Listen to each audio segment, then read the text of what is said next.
We know of several instances in the Gospels where Jesus speaks of childlikeness as a virtue, like when he says, only the childlike will inherit the kingdom of God.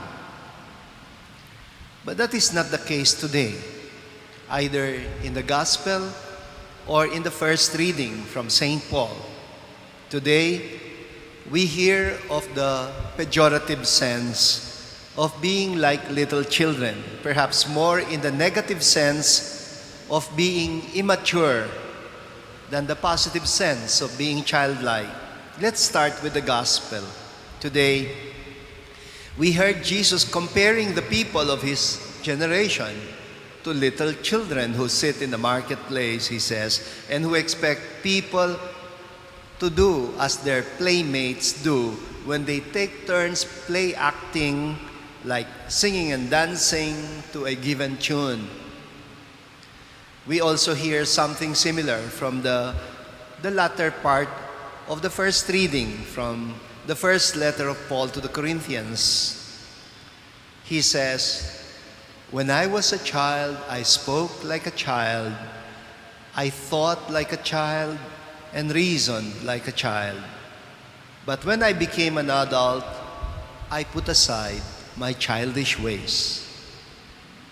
You know, when you are a child, because the adults presuppose that you do not know better, you have to do as you are told.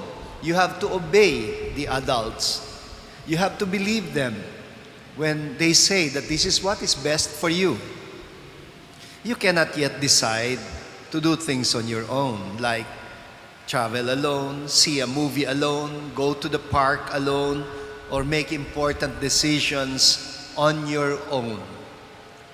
Do you remember how the 12-year-old child, Jesus himself, had to be reprimanded by his parents for staying behind in Jerusalem without permission from his parents? When you are a child, you are expected to seek parental guidance.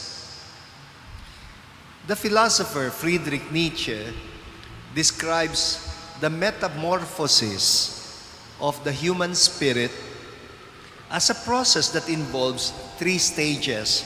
First, the camel stage. Second, the lion. And third, the child. The most advanced for him is the child. He describes the initial stages of development of the human spirit as the camel stage. Maybe in the Philippines we would say the Carabao stage. In our younger years, we are like beasts of burden that are made to carry traditions and expectations like a heavy load on our backs. We accept the things that we are told by our parents, our teachers, our pastors. We are expected to trust them, never to question them, because they know what is good for us. But at some point, this philosopher says, we transition into the rebellious lion stage. That is the phase when we develop the courage to question presuppositions, to assert our freedom from inherited traditions. But strangely for him, the highest stage of maturity is when we grow into the stage of the playful, unburdened, and the no longer angry child.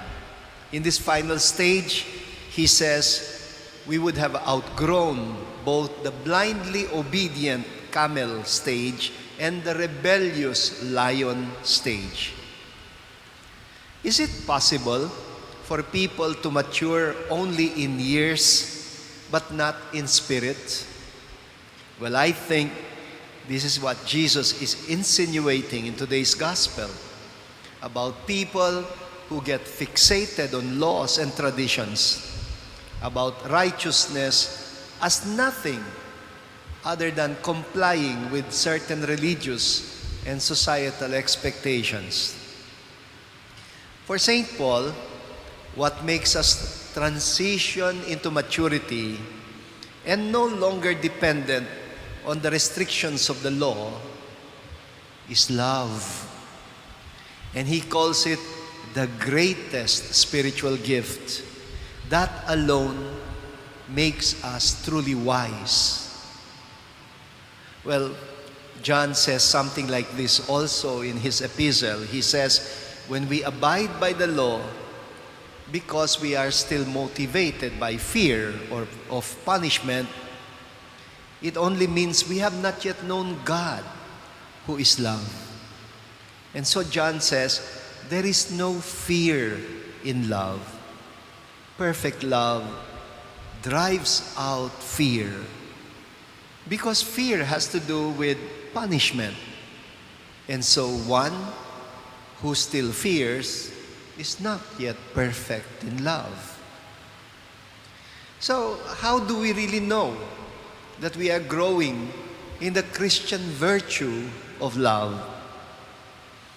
Well, today's first reading from St. Paul to the Corinthians, which unfortunately has been so identified with marital love or romantic love between husband and wife, and has been the favorite reading, especially in weddings.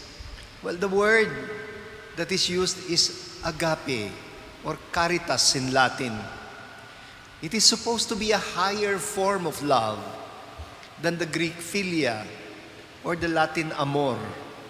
It is what Jesus means when he says, love one another as I love you.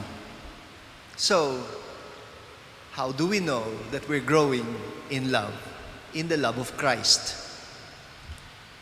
Here is the checklist for self-assessment in our development in love, as recommended in 1 Corinthians 13. Let us ask ourselves, am I learning to be patient and kind? Am I able to outgrow jealousy, pride, arrogance, rudeness, and self-centeredness?